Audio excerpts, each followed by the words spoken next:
ಗರ್ದಿಗಮ್ಮತ್ ವೀಕ್ಷಕರಿಗೆ ನಮಸ್ಕಾರ ಗಡ್ರಿ. Gardigammat page follower ಆಗ್ರಿ, YouTube subscribe ಆಗ್ರಿ, share ಮಾಡಿರಿ, ಲೈಕ್ ಮಾಡಿರಿ, ಕಮೆಂಟ್ ಮಾಡಿರಿ. ಈ ಮೊದಲಿನ ಕಾಲದಾಗ ಅಜ್ಜ ಮಗ ಮೊಮ್ಮಗ ಮಾಡಿರ ಯಾರ್ಯಾರಿಗೂ ಹತ್ತೈತೆ ಅಂತಿದ್ರು. ಅದನ್ನು ಭಾಳ ಸಲ ಹೇಳಿದ್ದೀನಿ ನಾನು. ನಾವು ಇಲ್ಲಿ ಗಳಿಸಿದ್ನ ಇಲ್ಲೇ ಬಿಟ್ಟು ಹೋಗೋದು, ಅದು ಒಂದು ಮನುಷ್ಯನ ಮನಸ್ಸು ನೋಯಿಸಿ ಮೋಸ ಮಾಡಿ ಮನುಷ್ಯನ ಒಂದು ಮರು ಕೆಡಿಯೋ ರೊಕ್ಕ ಏನು ತೊಗೊಂಡಿರ್ತಾರಲ್ಲ, ಅದನ್ನೂ ಕೂಡ ಇಲ್ಲೇ ಬಿಟ್ಟು ಹೋಗೋದಕ್ಕೆ ಅನ್ನೋದಕ್ಕೆ ಒಂದು ಜ್ವಲಂತ ದೊಡ್ಡ ಒಂದು ಉದಾಹರಣೆ ರಾಜ್ಯದಾಗ ಚರ್ಚೆ ಆಗುತ್ತಿರುವಂಥ ಒಂದು ವಿಷಯ ಇದೆ. ಇವತ್ತು ಚಿತ್ರದುರ್ಗ MLA ಅವ್ರಿಗೆ ವೀರೇಂದ್ರ ಅಂತ ಅವ್ರು MLA ಆದವ್ರು. ಫಸ್ಟ್ ಟೈಮ್ ಬಿದ್ದಿದ್ರು ಒಂದು ಸಲ ಈ ಕಾಂಗ್ರೆಸ್ ಪಕ್ಷದಿಂದ MLA ಆಗಿದ್ದಾರೆ. ಅವರ ಇವತ್ತು ಭಾಳ ಮಂದಿಗೆ ಅವ್ರ ಚಿತ್ರದುರ್ಗ MLA ಇದ್ರೂ ನಮ್ಮ ಉತ್ತರ ಕರ್ನಾಟಕದ ಭಾಳ ಮಂದಿಗೆ ಅವ್ರ ಮ್ಯಾಗ ದಿನ ಹುಂಡಿ ಒಳಗೆ ಹಣ ಹಾಕಿ ಬರ್ತಾರೆ. ಯಾಕಂದ್ರೆ ಈ ಉತ್ತರ ಕರ್ನಾಟಕ ಬಹುಪಾಲ ಮಂದಿ ಈ ದುಶ್ಚಟಕ್ಕೆ ಬಿದ್ದ ಕ್ಯಾಸಿನೋ, ಆನ್ಲೈನ್ ಗೇಮಿಂಗ ಇವ ಏನು ಮಾಡ್ತಾರಲ್ಲ, ಆ ದುಡ್ಡೆಲ್ಲ ಹೋಗಿ ಈ ಪಪ್ಪಿ MLA ಚಿತ್ರದುರ್ಗ MLA ಟ್ರೆಜರಾಗ ಖಜಾನೆದಾಗ ಹೋಗಿ ಬೀಳ್ತೈತೆ.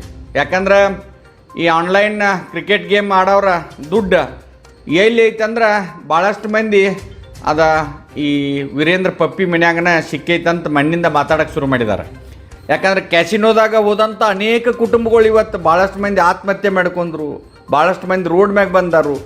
ಆಮ್ಯಾಗ ಕ್ರಿಕೆಟ್ ಆನ್ಲೈನ್ ಆಡಿದವ್ರು ಇವತ್ತು ಭಾಳಷ್ಟು ಕುಟುಂಬಗಳು, ಲಕ್ಷಾಂತರ ಕುಟುಂಬಗಳು ಹಾಳಾಗಿ ಹೋಗಿದ್ದಾವೆ, ಆಸ್ತಿಗಳು ಮಾರ್ಕೊಂಡಾರು, ರೋಡ್ನಾಗ ಭಿಕ್ಷಾ ಬೇಡುವಂಥ ಪರಿಸ್ಥಿತಿ ಬಂದೈತೆ. ಅಂಥ ಒಂದು ಹರಾಮಿ ದುಡ್ಡ ಬಹುತೇಕ ಈ ಶಾಸಕರ ಒಂದು ನಡೆಸುವಂಥ ಇದ್ರಾಗ ಇವತ್ತು ಇಡೀ ಎನ್ಫೋರ್ಸ್ಮೆಂಟ್ ಡೈರೆಕ್ಟರ್ದವ್ರ ಒಂದು ಅಕ್ರಮ ಹಣ ವರ್ಗಾವಣೆ ಒಳಗೆ ಅವ್ರನ್ನ ಬಂಧನ ಮಾಡಿದಾಗ ಇವತ್ತು ಎಷ್ಟು ದುಡ್ಡ, ಎಷ್ಟು ಕಿಲೋ ಬಂಗಾರ ಸಿಕ್ಕೈತೆ ಅನ್ನೋದು ಇನ್ನೂ 15 ದಿವಸ ಆದರೂ ಅಧಿಕಾರಿಗಳಿಗೆ ಲೆಕ್ಕ ಹತ್ತು. ಒಂದೊಂದು ಲಾಕರ್ದಾಗ 30-35 ಕಿಲೋ ಬಂಗಾರ. 1 ಕಿಲೋ ಬಂಗಾರಕ್ಕೆ 1 ಕೋಟಿ ರೂಪಾಯಿ ಆಗ್ತೈತೆ.